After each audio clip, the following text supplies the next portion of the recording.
Hello everyone and welcome. In this lecture we're making some slight improvements to the selection and the movement system, so I can now drag select here, and I could drag select here, but I lose my original selection. Or now I can hold shift and actually just add to the selection and do all this. As well as when I try and move some units to the same space, when they get there, they kind of clear their path, so now they stop fighting and they just settle down like this, so they're still now that they've all reached that position. Let's get started. So the two things we want to improve on in this lecture is, first of all, if we spawn in multiple units, let's spawn in like 4 or 5 of them, then we have the problem of trying to select a few of them, like these two, and then try and select the rest as well. Well, we can't really do it. We have to do one huge box, but it'd be nice if we already had these two and we just want to add these two in, so we held shift. But right now, we don't have that functionality, so we're going to add that in. And then we also want to make it so that when we all try and move to the same location, it doesn't just do this where they all start just trying to shove past each other and just sliding around as they fight over the same spot. How it should work is, as soon as one of the units actually gets to the location, that unit should then clear its path. It is happy that it has reached the position. Then the next one will try pushing that one out of the way, and then when it gets there, that one will clear its position, and then you'll eventually get the stop it. You don't get any of this like sliding where the units are just spinning around each other, fighting over that location. It just looks really odd, so we'll be fixing that too. So let's sort the selection first. If we head over to our script, we want to go to our unit selection handler, because this is where we want to do the changes.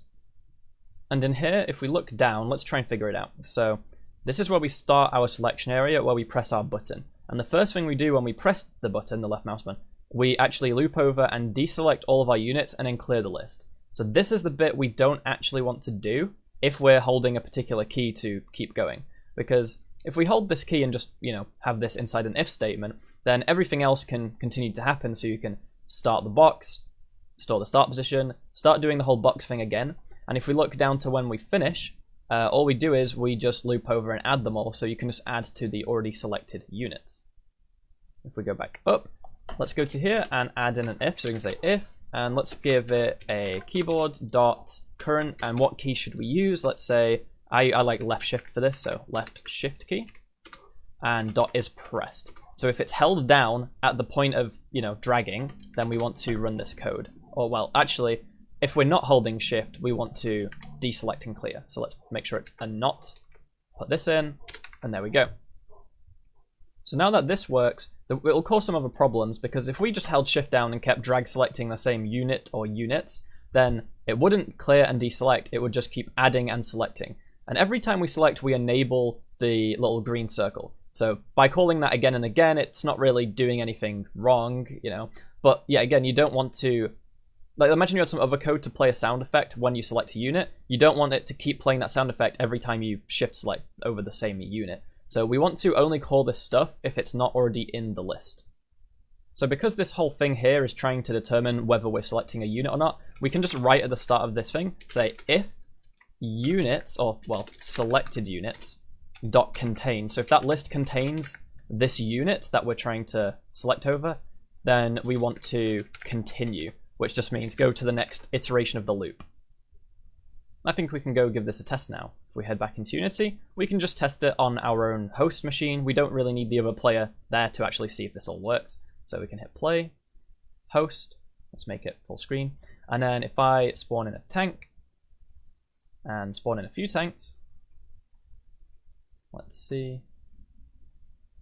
Okay, we can now select these two and hold shift and select these two, and it adds them to the selection. So it doesn't actually remove them. And yeah, if I just hold shift now, it just never clears when I drag. As soon as I let go and try and select, it gets rid of them. So I can select these 3, and I can select just this one, and then I can add these 3 into the selection and send those around. So that's done. Now we can move on to the movement navmesh agent bug. So for the movement, of course, it's going to be inside the unit movement script. Let's open that up. And what we want to do in here is we just want to check every frame to see, are we in our stopping distance? And if we are, then we want to clear the path. Because how the navmesh agent works is it actually has a stopping distance. I'll quickly go show you. If we go back to our prefabs, to our unit, you'll notice how the unit has a stopping distance. Let's move this out of the way. Okay. It has a stopping distance, and it's currently 0, which means, it will just try and get to the exact point where it's trying to get to. Whereas I could set this to something like 5, and when it's 5 units away from the location, it'll just stop. But what it will actually do is it won't clear the path. So if that unit was now moved back a bit, it would try and move forward again. It still is trying to get to that location. And what we want to do is we want to give it some kind of stopping distance. So let's say 1 unit. And then if we go back into the code, we now want to say when we are at that stopping distance, then we want to actually clear our path completely. So for the update method, we'll go above the command move and we'll make a private void update. But we only want this to work on the server. The clients don't need to have the update method to check any of this stuff. It's only the server. So what we can do to stop ourselves from calling it on the clients is we can add a server tag. But if you just use the server tag, then it will actually spam warnings into the console saying you shouldn't be calling this method. It's a server only, but you're calling it on a client. What we can do though, they give us this nice thing called server callback, which does the same thing. It prevents this from being called on clients, but it doesn't log warnings to the console. So this is used when it's a function we don't control. We personally don't control update or on enable, on disable, on trigger enter, on trigger exit. All those Unity callbacks, you'd use server callback instead of server, or client callback instead of client. So making sure that this only gets called on the server, every frame we can just say if the agent, and the agent has something called remaining distance. So if the remaining distance of the agent is greater than the stopping distance, agent.stopping distance, then return. Don't do anything. It still means we're trying to get to our location. But once we're there, we can say agent.reset path. And by reset path, it just basically clears the current path like that. And that's all we really want to do. So now all the 3 different units, let's say there's 3, will try and get to that spot, and one of them will get there. And when it gets there, it will then reset its path, so it won't be trying to push anymore. Then the 2 of us will be fighting over it, and then one of them will get there first. Then that one will stop pushing, and eventually they'll all be happy and they'll stop sliding and pushing past each other. So if we head back into Unity, we go to our unit, and we have a stopping distance of 1. But our tank's really big, so it's actually 1 and let's say 1.5 units is the collider, which means that if another tank is trying to get to the same spot and it's got a stopping distance of 1, they'll try shoving into each other and we'll still have the same kind of problem. So this value should be basically bigger than the radius, or I guess equal to. So we see here actually the radius is 1.75, so let's set the stopping distance to be 1.75. And that should be okay. It's not going to be perfect, and we can always come back and tweak these values. And when we make the tanks smaller and faster, we'll actually notice this problem less. But for now, this should be good enough. We go back and hit play, and we'll still have one slight problem, which is sometimes when we try and set our, well, let's say start host. So right now, the first few clicks there just didn't set my position, and it'll keep happening over time. If I just spawn in loads of units, some of them will go, so this one isn't going now. If I select them all, some of them will move, like that one or those 2, and these 2 just don't listen. Now these 3 are listening, and what's happening is, while it's calculating the path for those different agents, it's actually also trying to reset it sometimes. So in a single frame, it sets a position and clears it. So to stop this from happening, we can add one more if statement in saying if the agent.has path, or if it doesn't have path, if not agent has path, then we can return. And this will stop it trying to clear the agent's path in the same frame as it calculating it. And before we test that, let's do 2 final little things before we forget. We should go to our build settings, and now that we've got stuff in 2 different scenes, this wouldn't work if we built. We actually need to add in our menu scene to the scenes and build. So if we just have the scene open, which is the menu scene, we can just click add open scenes, it gets added, and you should have this in the order of opening. When you build your project, whichever is in position 0 will actually get loaded first, so you want your menu scene obviously to be loaded first. Then if we close this and quickly jump over to the map 01 scene, we have this problem where sometimes when we try and click on things to, for example, spawn in a unit, the UI canvas, this big canvas over here, if we click this and go to the canvas, this can actually block the raycast from our camera. So to stop that, we can just remove this graphic raycaster component, click remove, and then now our raycast won't hit it. So if we go back to the menu scene, we can now run and test. If we try now and we maximize and we go over here, we spawn in this unit and we have no problems. This one has no problems, and we don't seem to have any problems anymore. And now if I select these 3, they move. So these 2, they move. shift select, get them all, they move here. And as I said, we'll still get some of the pushing, but what actually happens now is once a unit gets into the range that it's happy with, which is 1.5 units, they'll actually just stop. So right now, they've all reached it, they're fine. This one unit now can start like pushing the other units out of the way, assuming like, yeah, they're not trying to fight back, they're just letting it push out of the way. And when the units are smaller and faster, like I said, you don't get this problem as much anyway. The reason it went slow through there is because it was a tight gap. But yeah, now the units aren't all fighting over the same spot as much. They're not having this weird stuff, because as soon as each one reaches it, they just stop caring. And it just settles down like this. They're all still now. So yeah, that's it for this lecture. We took our current movement and selection system and just added a little bit to them to make them feel a bit better. Selection is now obviously better because I can do the drag selecting and hold shift and select different units. And then we can also, with the movement, not have them all glitch and just fight over the same spot forever. They kind of settle down after a little bit. And as I said, it gets a lot better as the units are smaller and faster. We'll notice that when we spend some more time tweaking the units and making the different variations. So now we can move on to firing projectiles, dealing damage, killing units, killing the enemy base, winning the game. And then we can also obviously add more buildings that produce different types of units and just improve the whole flow of the game. So I'll see you in the next lecture. Goodbye. Hello everyone and welcome. In this lecture, we'll be making it so that our units can target certain things that we tag as targetable. So if we spawn in a unit here and we click on our unit, we've got this script called the targeter script, and it shows us we have no target. If I then click on the enemy base, that is now my target. And in the following lectures, we'll actually add logic for, chasing and firing at our target. But right now, if we click to move again, it clears that target and just goes to moving. We can't target our own stuff like our own base, so it just tries to move to it instead of shooting it. And it also works for enemy tanks. So if I was to spawn in a tank, and we go over here, if I click on the base, like I already have, it says unit spawner. If I click on the unit, it's actually targeted that unit. So that works just fine. That's what we'll be doing in this lecture, so let's get started. So to make the attacking for our tanks, we're going to need to do a few different things. We need to have targeting so that they can store their targets and that we can define what is and isn't targetable. And then we need to, when they have a target, have them chase the target until they're in their attack range. Then once they're in the attack range, they should start firing projectiles at the target. And in this lecture, we're going to be focusing on the targeting. So we're going to need two different scripts, and I'm going to make a separate folder for combat related things. So when we start to make health and targeting, because health and targeting aren't really unit specific, because buildings are going to have health and they're going to be targetable and that kind of thing. So it's not really in units or buildings. Let's make a combat folder. And inside here, we want to make two scripts today. We're going to make targetable, so targetable, and a targeter.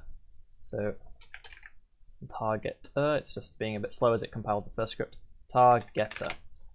Let's open those both up in Visual Studio Code. So targetable is just going to be kind of like a tag. We're going to stick it on anything that our tanks can target. And we're going to put it on, as I said, buildings and units and whatever else can be targeted. And this doesn't need to be a network behavior. Even though it's going to be on networked objects, we're not going to have anything in here that's synced or any server to client kind of, calls. None of that in here. All we want is a nice way to know where to aim at. Because, for example, if we look back at the tank and the building, we're going to notice that their pivot point, the transform.position, it's going to be at the bottom. So if I go prefabs, unit, the gizmo shows us right there. That would be, if we said, shoot at the transform.position, all the bullets, imagine our other tanks over here, would shoot down to the ground. And we don't want that. We want, for example, somewhere in the middle to be the actual position. So by having this script, the targetable script, on our tanks, we can then have code here to say where they should aim at, as opposed to just going for their transform.position. So let's add a serialized field, private, and we're going to add a transform. So we can then go into the inspector in our prefab and make an empty game object and reposition that, and that can be where they aim at.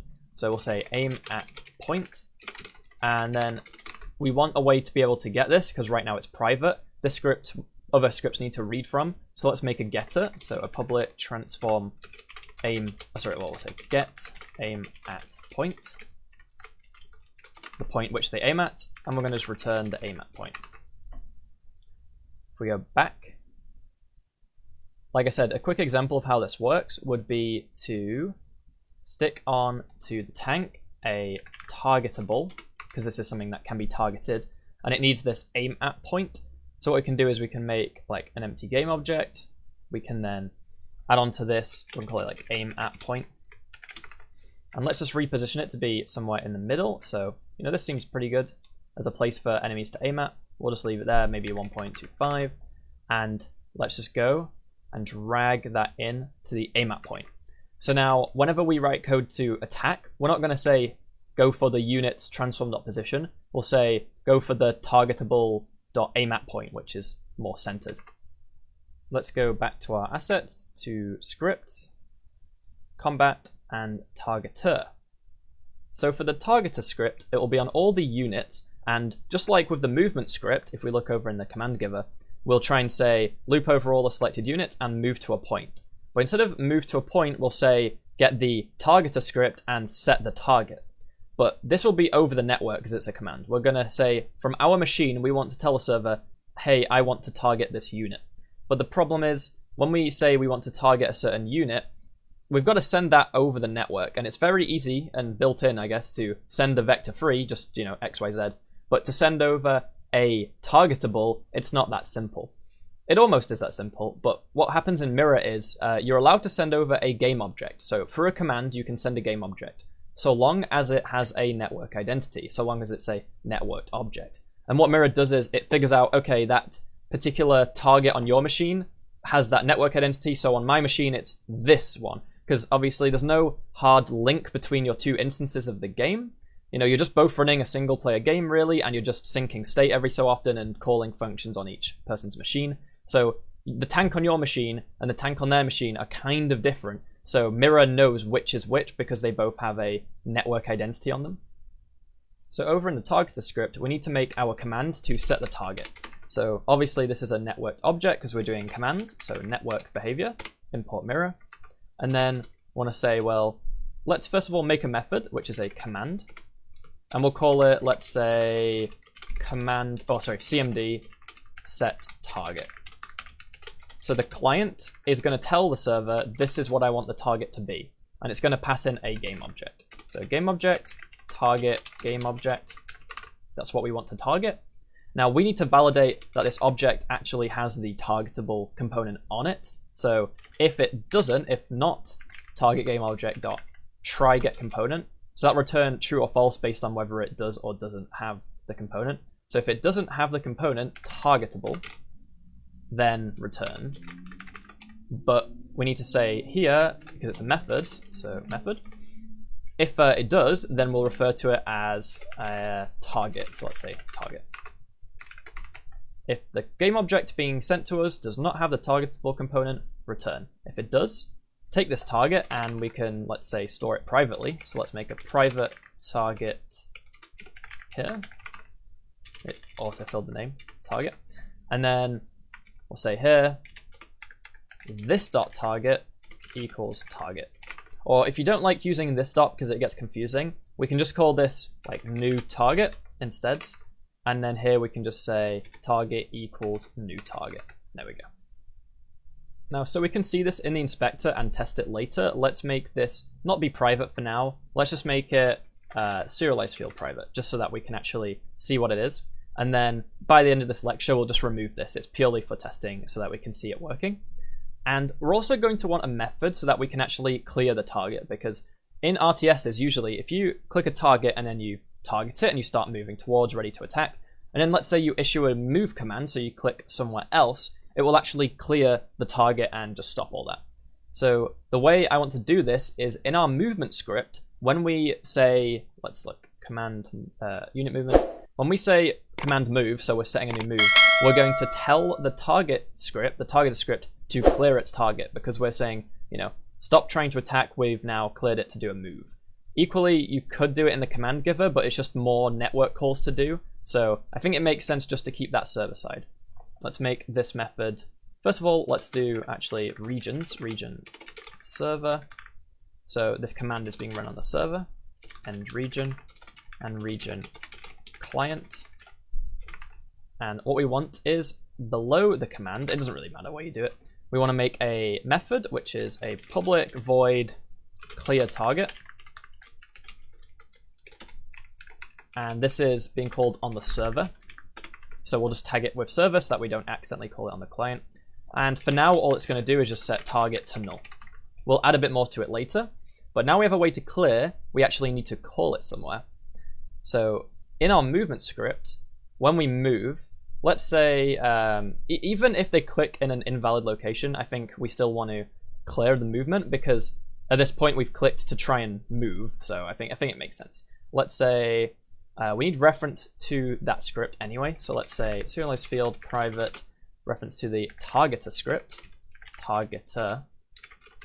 And then we'll take that and we'll just say here, when you try and move, target.clear target. And now the final thing really is to actually issue these commands. Oops, not the selection handler, but the command giver. We need to actually, when we click, check here whether we should attack or move. So currently we say, well, if we don't hit anything, then return. That's, pretty standard. But then before we just try and move, we want to say, well, what if we hit an enemy or something that's targetable? So we want to say if hit.collider, let's try and get the component targetable. So if we click something targetable, let's say out targetable target. Just because we clicked on something targetable doesn't mean we actually want to target it. Because what if we just click on our own unit? We don't want our units to start fighting each other. So what we can do is we can say if target.hasAuthority, okay, so target isn't a network behavior, so we can't check if it has authority. And we could do an awkward workaround here to say, well, if the target.getComponent network identity.hasAuthority, nah, we don't need to do that. Let's just go back to targetable and let's make it a network behavior. And that actually makes our lives a lot easier for checking whether a certain targetable object belongs to us or not. So here we can now say has authority. So if we have authority over the target we just clicked, then we don't actually want to target it. We just want to try and move to that position. So let's say try move. And then at that point we're done. So we can just say return. And then if we don't have authority, we want to actually, let's say, try target. So we'll make a try target method down here. So let's copy paste this because it's kind of similar. It's just a loop. I think I got too many brackets there. Okay, try target. And it's going to need to take in the target. So we'll say targetable target. For every unit in the selected units, unit dot. Now, there's currently a way for us to get the movement script off a unit. We don't have a way to do it for targetable. So let's go add that to the unit script. We'll say unit, and up at the top, we'll add on a reference, serialize field private units, targeter equals null. And then down here, we can just make another getter for this. So public targeter get targeter, return targeter. So we'll set this up in the inspector so that we can now easily say unit.getTargeter and we can then set its target.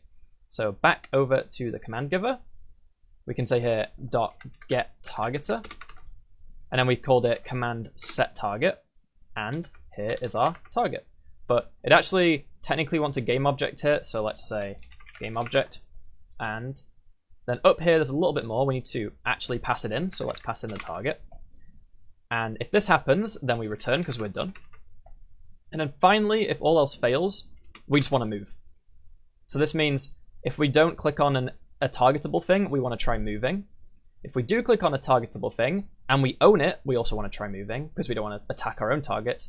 But in the other case, where we hit something that is targetable but we don't have authority, then try target it. And this is really what we care about, try target, which will then set the target, which will then actually set it in here. And then when we go on to attacking, we can actually use this variable.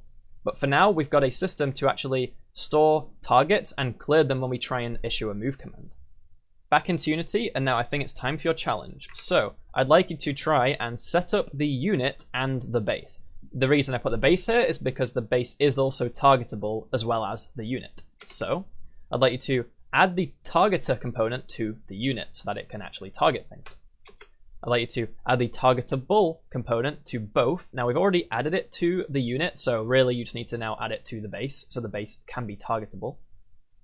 And then set up the aim at point for both. So I've already done it for the tank, so I'd like you to do it for the base. So have a go, pause the lecture, and I'll be back in a minute. Welcome back. I hope you paused and gave that a go. Let's do it together. So we want to head over to our prefabs and set up the unit. So let's go down. We already added the targetable script with the aim at point as the center. Let's now add on the targeter script so our tank can target things. It wants reference to a target, but that's done by the code at runtime, and we've made it visible here just so we can see what's going on when we test. Then targetable, that's fine, because that can be targeted by other things like other tanks. And then if we go up, we need reference in the movement script to the targeter so that we can cancel the target or clear the target when we try and move. So let's drag that in to here. And the unit also needs reference so that we can set our target when we click. So let's drag it in there too. And there we go. I know some people would prefer to just have code to actually get component on start, but I prefer just to have everything set up here. It's less code, it's more setting up, it's really up to you. If it's in a prefab, you only really do it once anyway, so it's fine. This is how I prefer to do things. And then now let's head back to the unit spawner. And the unit spawner is not a targeter, it can't hit things, but it can be targetable. So let's add that. And the aim at point is not the base, which is currently where the gizmo is. We want it to be at the center of the cube, which we've got here. So let's just drag in the cube. And we're done. Now we can give it a build, so make sure you're in your menu scene, hit File, Build and Run, and let's test it. So now I am running the server, running the host over here and a client here. Let's spawn in our tank and click to move so that works. And if we click over on our unit and scroll down, you'll see our target is currently nothing. But if I click around, it's still nothing because the floor isn't targetable. If I click on my base, it won't because I have authority over my base. If I click on the enemy base, it actually does set it as the target. Currently we have nothing to happen when we target something, but it stores the target. Then if I say, all right, I want to move over here, it then clears the target. And obviously if I multi-select and do that, it's going to set it for both. I can click here and see. If I click on both, you see it's unit spawner. Then if I select both and move over here, it clears. So that all works just fine. Then if I was to, for example, spawn a tank over here and move it, let's see if I click on this tank now, it actually stores that tank, that unit, as our target. So I can now say attack this unit, attack this base. So you see it changing unit spawner, unit clone, unit spawner, unit. So it all works just fine.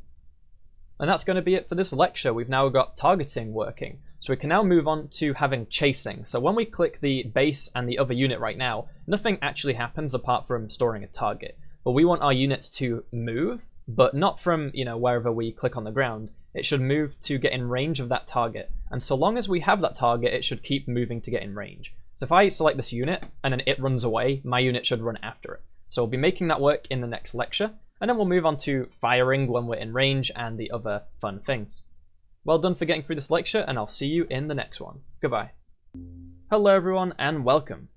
In this lecture we'll be working on the unit chasing. So I can take my tank over here, let's say put it into the middle, and this other tank is going to now target it.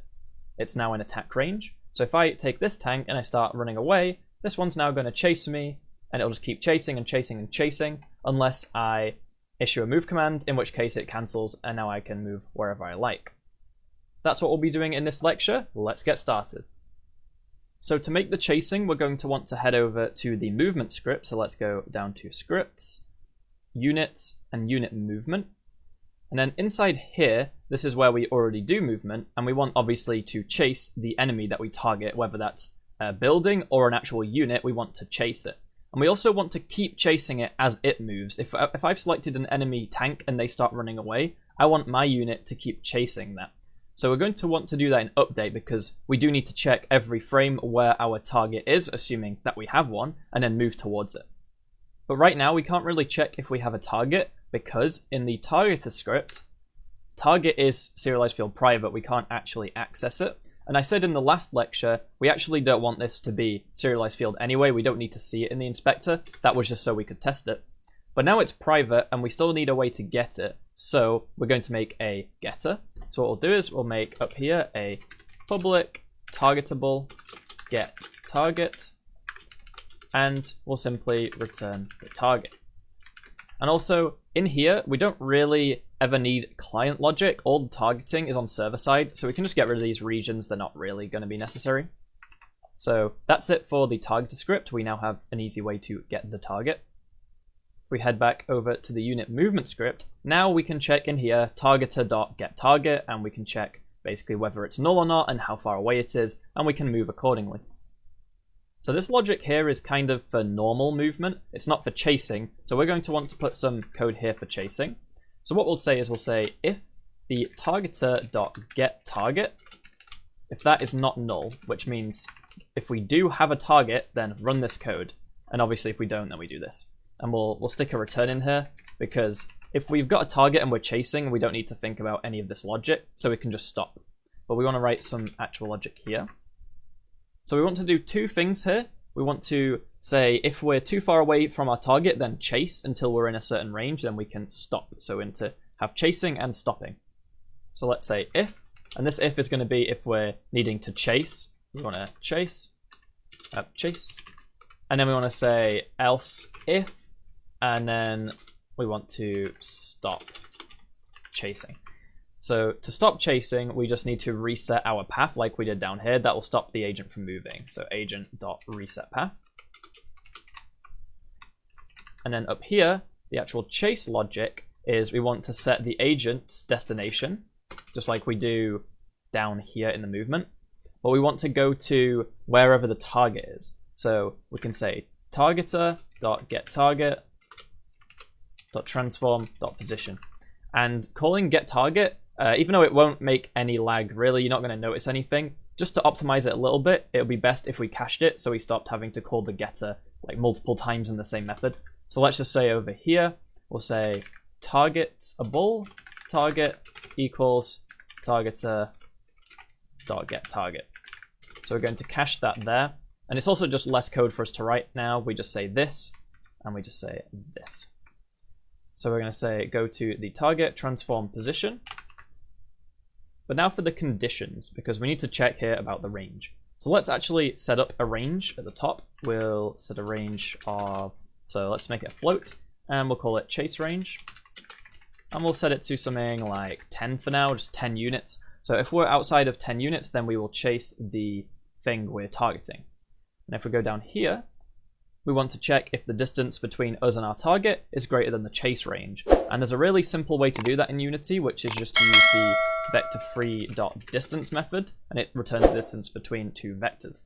Problem is that this method uses it uses square roots, and square roots are quite slow, and this is being called every frame. So just as a minor optimization, I'd say, what we can do is we can do this trick with checking if something's in range.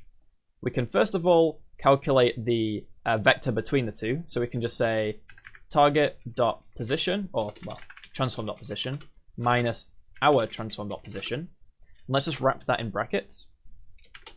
And we can get the square magnitude. And this doesn't do the square root, this does the square, and doing the square is a lot more efficient than doing a square root. But the problem is this value is now too big. We can't just check this against our range because it's the square of our range. So what we can do is we can then say if that's greater than our chase range times by our chase range. So now we've squared both sides. So now it's the same, basically saying if the range, if the distance is greater than the range, or if the distance squared is greater than the range squared.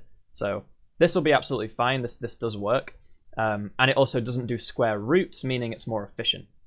So we're saying if we are out of the chase range, then chase, else reset the path. But we could call reset path every frame when we're too close, but I don't want to be calling this navmesh agent method every single frame, because it only needs to be reset if we actually have a path. So we can just say if agent.has path, then reset it. And that's it for our chase logic. So we can simply click on something we want to target. It will then set the target over in the targeter script like we did last lecture. And now we can read this target value every frame. And we can say on the server, well, if that target exists, then check how far away it is, and if it's out of our range for chasing, then start chasing it. Otherwise, reset the path.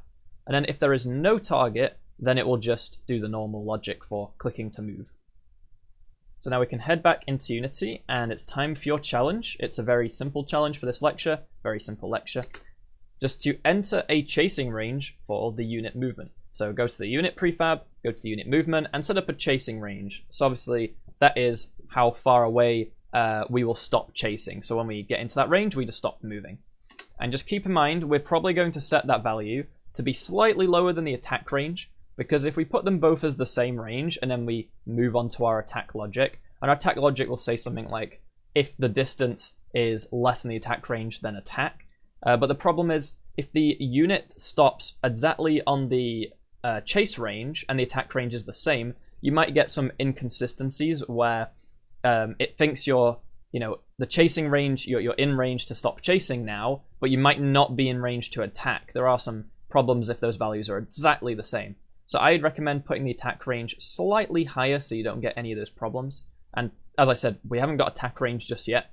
Just think about if you've got an idea for your attack range, put the chasing range slightly lower than that. Have a go, just quickly go set that up, and then I'll be back in a second. Okay, hope you pause and set up a value. As I said, I just chose a value of 10. That's what I think might be right. But I know a lot of you have, maybe imported your own tank assets or your own whatever assets. They might be different sizes. Your kind of scale of your world might be different. So 10 might not be right in yours. So it's really just whatever feels right. And like I said, if I go over to the prefab now, everything should be already set up anyway. From last time, we've got chase range 10, all these references, everything is set up. So if we were to go build now, okay, so the game has built, and I'm not quite sure why the window's this small. I remember it being bigger, but regardless, I can spawn in a tank over here and move it here. Then if I go back into the editor, make my tank, and if I click on the enemy, it will move, and as it gets into 10 units of range, it will stop. If we go back over here now, and I select my unit, if I start moving around out of the range, the tank is actually going to keep following. Now, if I move around inside of its range, it won't do anything, because it's already in the range. Whereas if I go into this corner, it should turn around and start coming after me, assuming I get out the range. Yeah. So obviously the only problem here is if we had the target, the unit to start firing now, it'd just be firing off into the distance when I'm over here. So we will write logic in the firing script to rotate the tank to actually face the target when it's in range to attack. But as it is right now, I think it's fine. We can now run away and we can be chased. And obviously it works both ways. I'm going to click on this unit. The tank is now selected. And as I run away, I'm going to be chased by this tank. So yeah, that's it for this lecture. We're now done with unit chasing. And now we can move on to unit firing so we can start getting some projectiles and actually shooting at the other tanks and at the buildings. So I'll see you in the next lecture. Goodbye. Hello everyone and welcome. In this lecture, we'll be working on unit firing so that we have a start of selecting our unit, moving around, select our unit, move around, click, and now we'll move till we're in range and we'll start firing. Obviously, dealing damage and destroying the projectiles comes later, but it also allows us to then obviously move around to try and avoid it, and the tank will move and rotate to keep trying to fire at us. Obviously, right now it's very easy to just dodge, so we want to probably increase the projectile speed and make it so the tanks are, bigger or smaller. We make all those modifications later, but the actual mechanic is working now, and obviously I can click to fire back. This one can start running away. I can now go over to fire at the enemy's base, and I can do the same over here. And yeah, that's it for this lecture. Let's get started. So we're going to want a new script to actually handle the firing. So let's go into our units folder, create a new C# script for unit firing, and open that up in Visual Studio Code.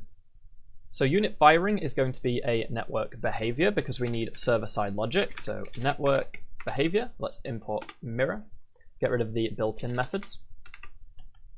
And the logic in here is going to be checking our target. So we need to actually be able to check our target. Let's add reference to our targeter script, because this is going to be on a unit, which is a targeter. So we'll just call this targeter.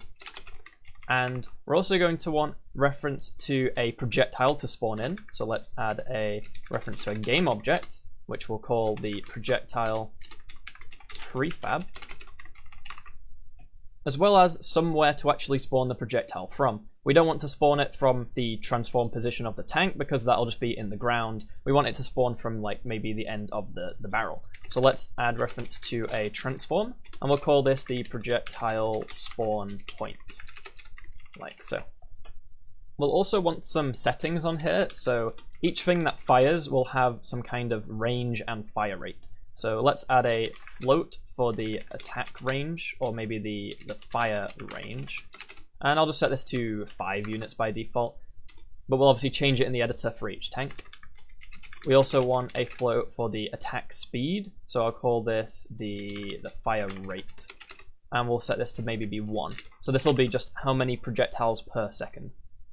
And finally, a rotation speed. So when they're in range of their target, but they're not quite facing them, we need to actually spin to rotate that target. Because right now, if I'm in range of a target, and then that target just walks a circle around me, so long as they stay in the range, my tank doesn't actually turn. So we're going to need some kind of rotation speed. So float rotation speed.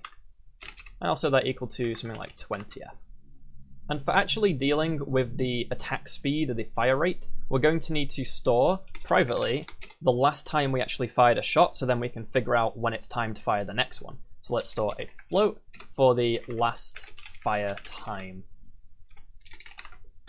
And now for the logic, we should go down here and make an update method, because every frame we want to check on the server how close we are to our target and whether it's time for us to shoot again. So let's make a private void update. And this is going to be, this is going to be called by Unity every frame, but we only want it to be called every frame on the server. So let's add the server callback attribute, and Mirror will just stop calling this on clients. That will technically do the same thing as server, as I've mentioned before. The difference being we can't stop Unity actually calling this method. So by saying it's a server callback, it just won't log warnings every single frame when it tries to call it on clients. But it will have the end goal of stopping clients actually running this logic. The first thing we want to do in the update is just check, can we even fire at our target? Because if we can't fire at a target because it's too far away, then we don't really want to do any firing logic or turning logic. So let's go down here and make a bool. So private bool can fire at target. And this will also be a server only method, but this time we can just tag it with server because we're calling this. So if we ever get a warning for this method being called on a client, it's because we've done something wrong. And that's the point in this. It's to let you know that you've done things wrong. So can we fire at the target? Well, for now, we're just going to add a distance check, but in a future lecture, we can add line of sight checks and that kind of thing. Because if we start adding like walls to our map, and a unit might think it's in range to attack an enemy, but then it just keeps shooting at the wall. So we'll add more to this later. That's why we've made it its own method. So we can say here just, if not can fire at target, return. If I could type. So now in here, we just need to actually write the logic for the distance check. Now we already have a distance check in the movement script, so let's just take that and modify it slightly. So we want to take basically from this bit between the two brackets to the end, but without the bracket. We don't need those since it's not an if. And we can just say return that. And now, obviously, we need a semicolon on the end. Chase range is now fire range. So fire range, fire range. And finally, the target is the targeter.getTarget. So targeter.getTarget. Now this is a bit long, so let's put it onto multiple lines. We'll do the greater than check on the next line, just so we can see it. So now we've got this logic, we can say for sure that when we are here, we're in range of our target. And what we want to do is we want to rotate to face that. So to do that, it's pretty simple using some built-in methods. We can first of all figure out where we'd like to aim, and then we can rotate between our current rotation and that target rotation. So quaternion target rotation equals, and then as a built-in method, quaternion.look rotation. And all we have to pass is, as you see here, the direction to look in, and it will give us a rotation. So the direction is the targeter.getTarget.transform.position minus our transform.position. And that'll give us a vector pointing towards our tank.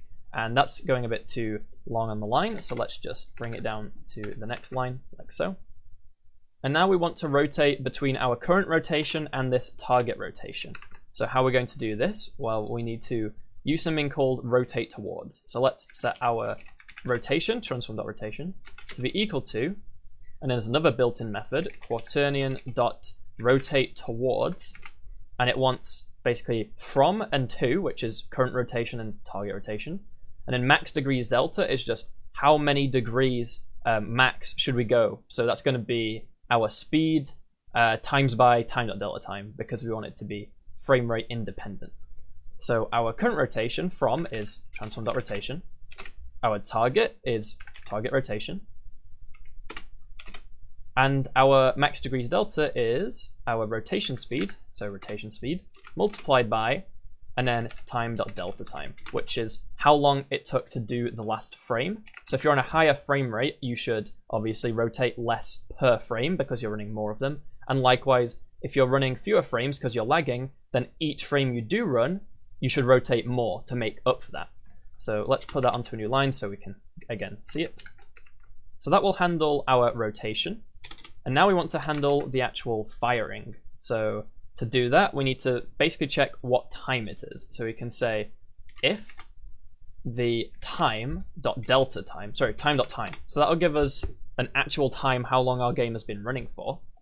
So if we take that and we say, if that is greater than, and then we can say 1 over fire rate. So that's fire rate. So if our fire rate is 1, and then we do 1 over 1, obviously every second we can fire 1. Whereas if our fire rate is 2, and we do 1 over 2, you get 0.5, so half a second. That means you can fire every half a second. So this just converts it from fire rate, which is easier for a human to enter in, just how many bullets a second, into how frequently we can fire. And then if we just do that plus the last fire time, then this will let us know basically, like, we can now shoot, we can now fire. And then every time we do fire, we just change this last fire time, so last fire time, to be the current time. So let's make a game object. I'll call it the projectile instance. We're going to spawn it in, so instantiate the projectile prefab. And where do we want to spawn it in at? Well, it's at the projectile spawn point dot position. And you might imagine that our tank could actually be, the barrel of the tank might be aiming slightly upward, but we want to still be able to hit tanks that are smaller than us. So the way we can do that is we can just figure out here what angle to actually fire at. So to do that, we want to make a new quaternion, which is the rotation we'll pass in here. And we'll call this the projectile rotation. And we can reuse this look rotation, but instead of figuring out where our tank should rotate to, we want to figure out where our projectile should be aiming. So we're going to say quaternion.look rotation, and we want to look from wherever the target is. So target, targeter.getTarget, and then we have, the aim at point, but that's a transform, so we want to say dot position. And then minus, so just like earlier we took the target's position minus our position, we want the target's aim at point, which is the actual center of the target, so the center of the building, the center of the unit, minus where the projectile is being spawned from, which is the projectile spawn point dot position. And let's go back and put this onto multiple lines so you can see it a lot easier. So we'll do that here too. And what we can do is we can pass in here projectile rotation. And finally, this only spawns it in on the server because it's a Unity instantiate. We want to spawn it in on the network, so network server.spawn. We're spawning in the object. The thing we want to spawn over the network is this projectile instance. And who do we want to give the ownership to? Sometimes you don't want anyone to have ownership, but in our case, we want the person who fired it to have the ownership, and that's the same as the person who owns this script, and that means we can just check the connection to client. So connection to client is, whoever owns this particular unit firing script. Okay, let's head back into Unity. We can then, when it lets us, go over to our prefabs for the unit, and we want to add the unit firing script. And this needs a few different things. So the targeter is there. We'll make the projectile prefab in a second. We'll make the spawn point as well in a second. The fire range of 5 units should be very similar to the range we've got up here, which is 10. So the fire range should be perhaps, let's say, 11. And then how often do we want to fire? Let's say every 1 second.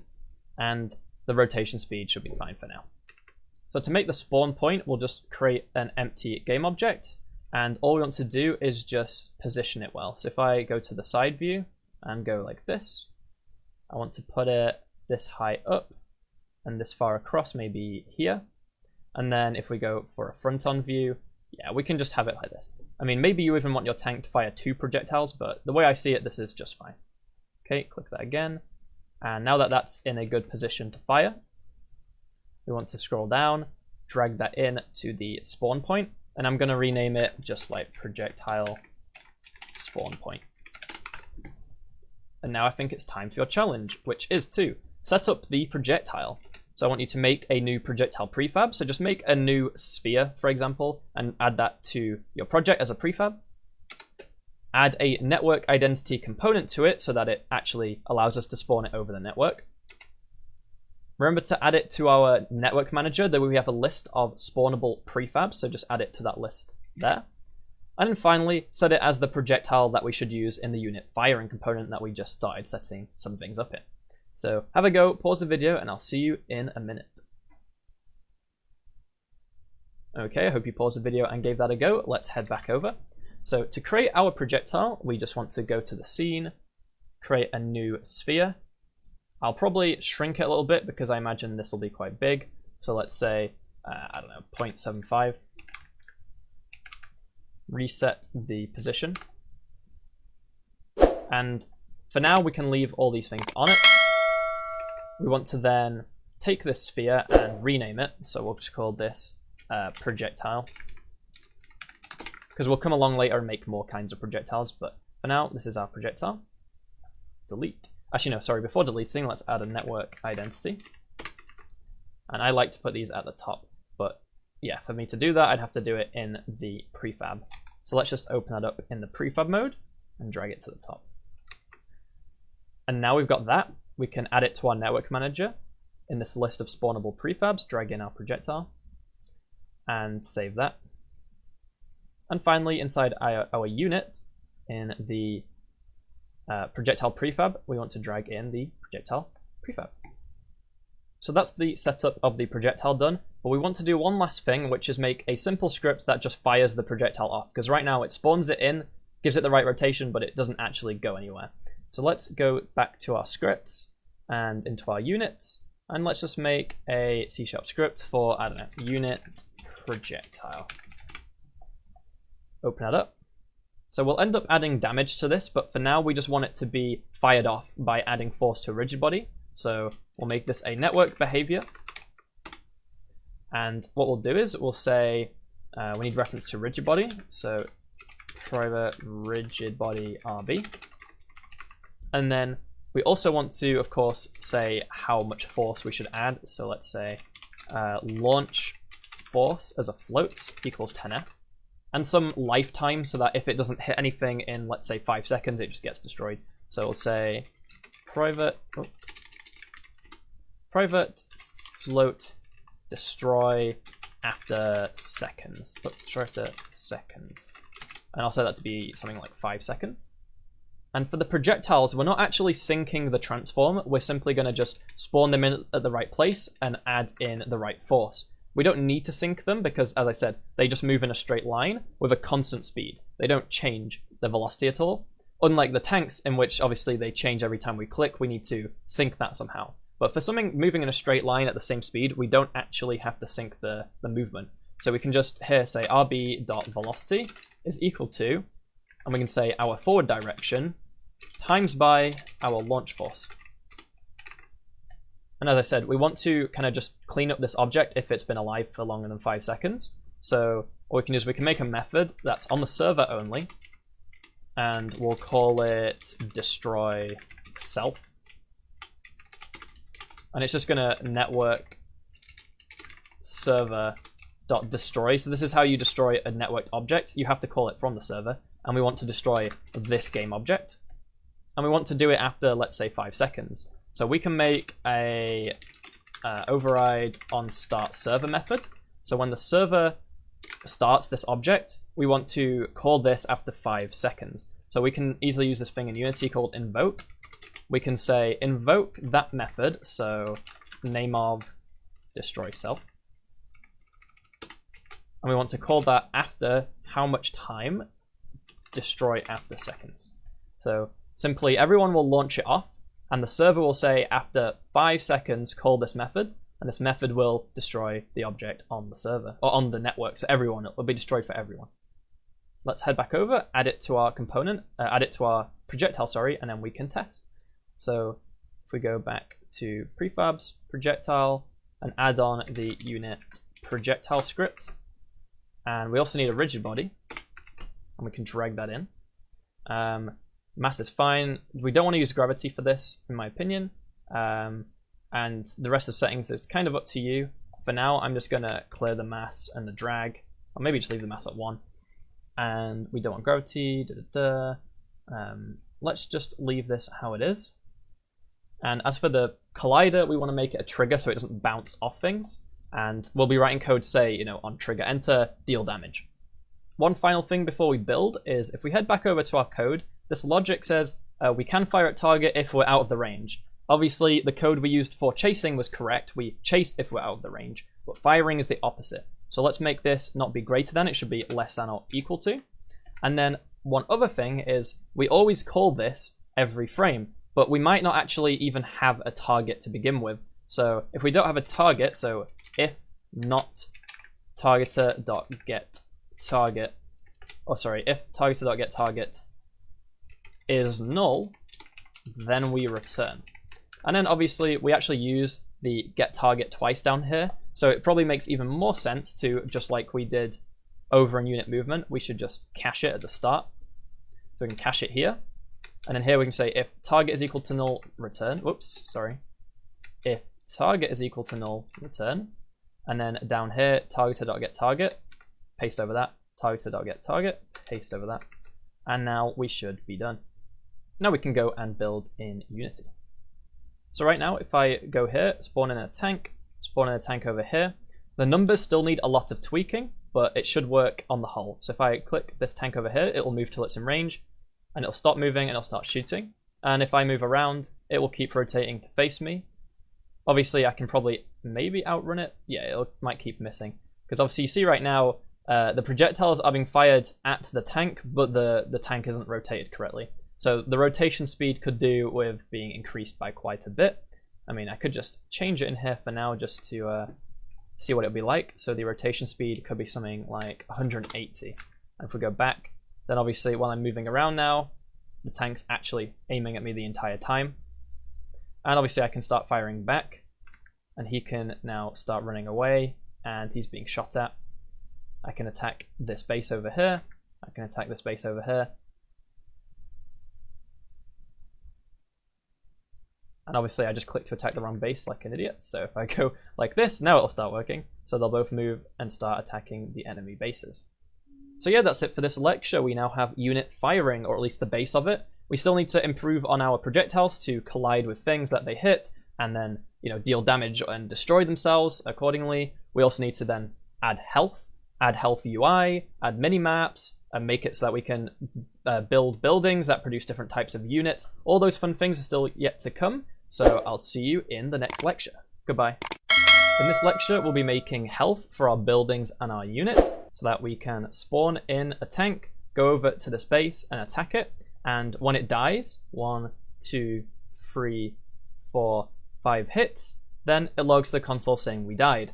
Currently, the game doesn't end or the units don't get destroyed when they die. We just log for now and we raise an event. And then in the upcoming lectures, we can add logic for the game ending when there's only one base left and a little bit of UI popping up saying, player 2 wins or whatever.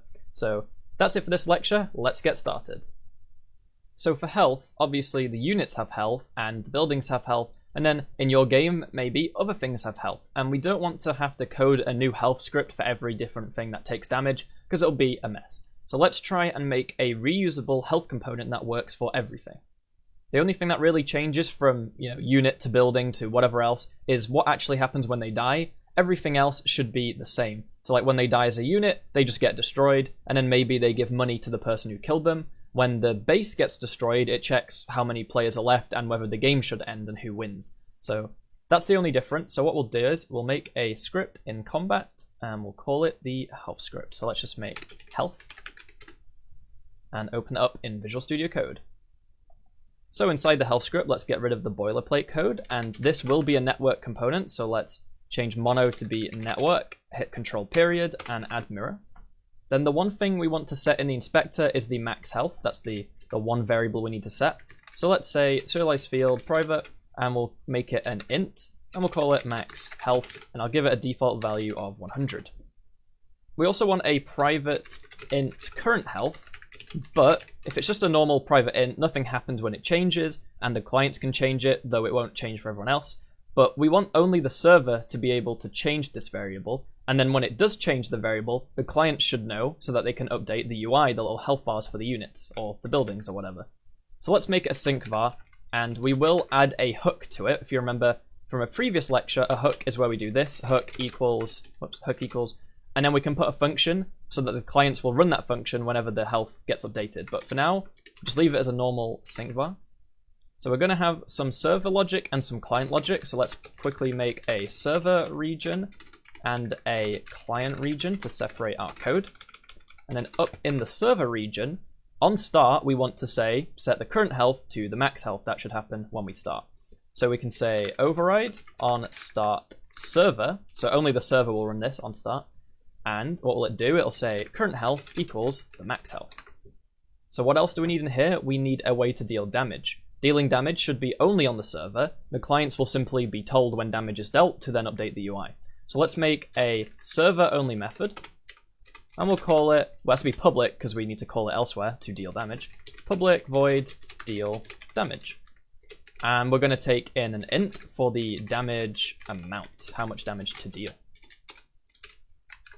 So the logic for taking damage should be pretty standard. We'll just say if the current health is already 0, then return, just in case we somehow take damage when we're already dead. Maybe the thing you're dealing damage to, when it dies, it might not get destroyed. It might just do like a death animation, then get destroyed. So you want to make sure when you take damage, you only die once. So if current health is 0, return. We then want to take off the damage amount from our health. So current health minus equals damage amount. And then this health now might be negative, so we can say if current health is less than 0, set current health equal to 0.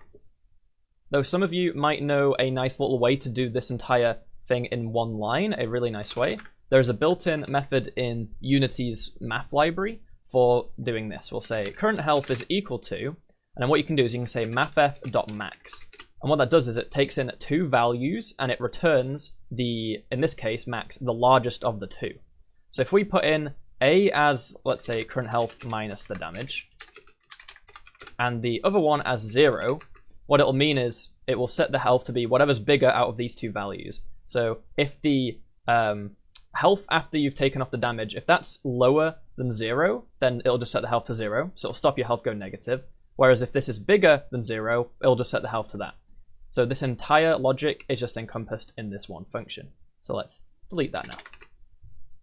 And now we have to do the exact same check for if the health is 0 because, we've now actually taken the damage, so our health might be 0. So we'll say if the current health, if it's not 0, then just return because nothing else has happened. But if it is 0, it means we're dead.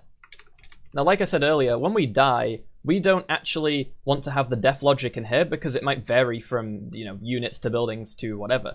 So what we should do is just raise an event to say that we died, and then other scripts can listen in for that. So we can make a script for units, which we actually already have over here, the unit script. And we can make a script for the unit base, so that when the base dies, it checks how many players are left. So here we just want to raise an event.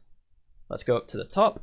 And below the variables, we'll just make a public event action, just like we've done in the past. And we'll call it, oops, not that.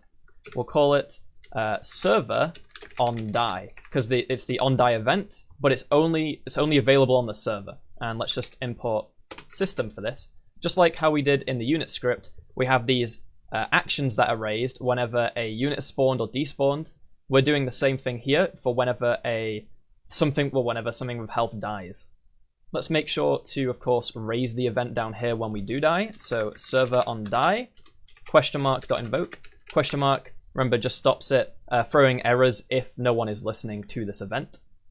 So right now, that's all the health script does, is it simply sets the health to max, and whenever you take damage, it calculates your new health, and when you die, it tells whoever's listening that you died.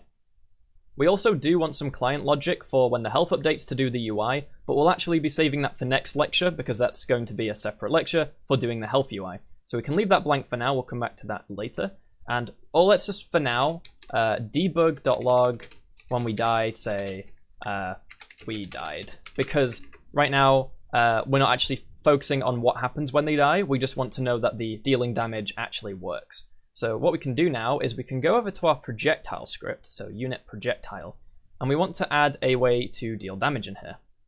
So let's go up to the top and let's add on a float, an int in this case, for the damage to deal, and I'll say 20. So right now this will take 5 hits to kill something with the default 100 health, and what we can do is we can now go into the onTriggerEnter event and actually write some logic here to say, so let's say private void onTriggerEnter, and this takes in a collider.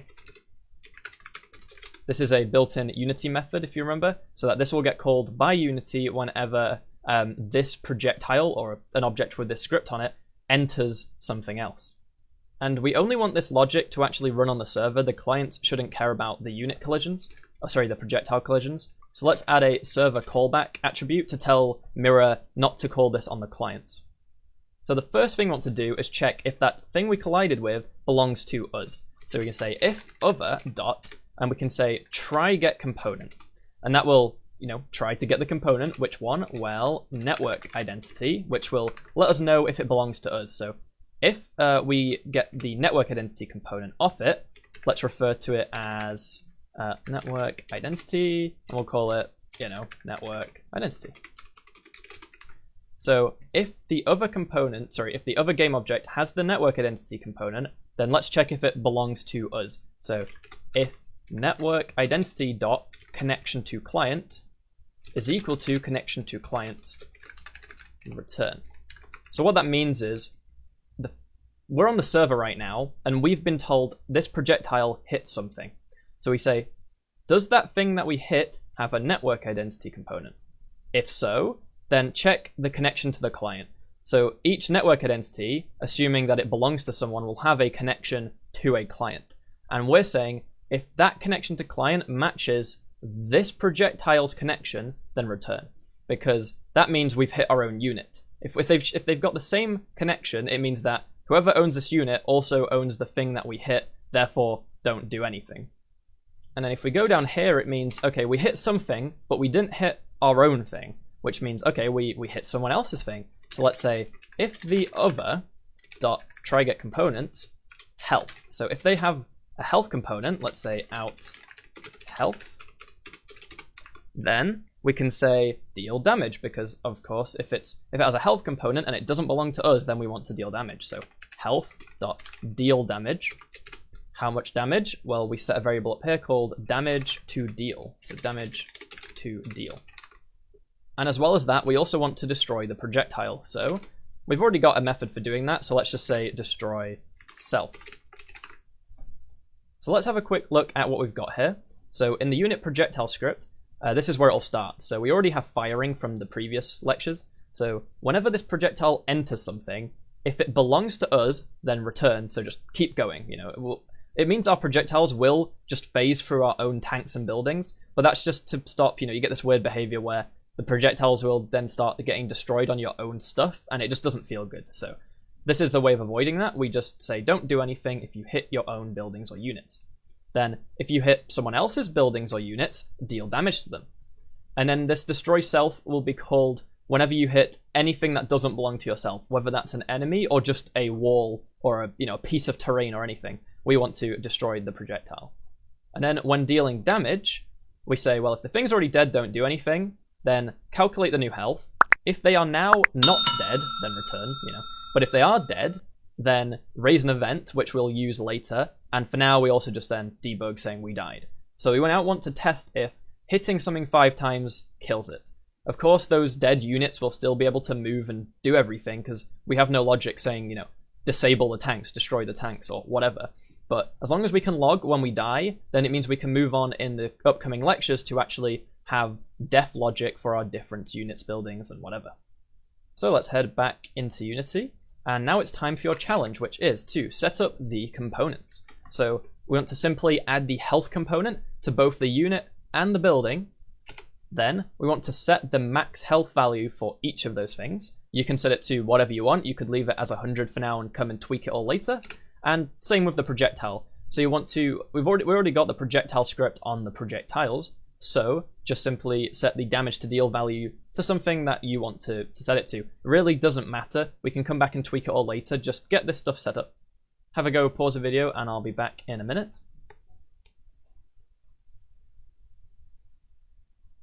Okay, hope you paused the video. Welcome back. Let's head back into Unity. Head over to the prefabs for the unit. And let's scroll down and add on a health component. And I'll leave the health as 100. And then save that. We'll go to the projectile. And the projectile already has the unit projectile script with a damage of 20. That's fine. And if we also head over to the unit spawner building, let's also add on a health script with a max health of 100 for now. I think we should be in a position to test now, so let's build and run. So now the build is done. I can go over here, select this tank, and move to the middle. Same here. And if I clear the logs, and let's say I go to kill this base over here, 1, 2, 3, 4, 5, it logs we died, and now I can just keep moving around. Same over here, if I say go kill this base, 1, 2, 3, 4, 5, it logs that we died. And then obviously I can do the same over here to this tank, 1, 2, 3, 4, 5, it's dead. And the final test, if I try and kill this tank, 1, 2, obviously the rotation speed's messed up, 3, 4, 5, we died. Cool, so now that all works. So yeah, that's it for this lecture. We can now move on to making health bars and actually destroying the units, destroying the bases, ending the game when things die. We'll also need to add soon a way to determine which tank belongs to which player, because right now there's no, color indicator or anything. Right now I have to guess who belongs to who, like click on them to see which one actually works. And yeah, it gets a bit annoying when I spawn more than one unit. I always forget which is which. So that'll be a nice thing to add, so we can change the little base, the base color, and of course the tank colors to match the player color. So let's move on to making some health bars. I'll see you in the next one. Goodbye.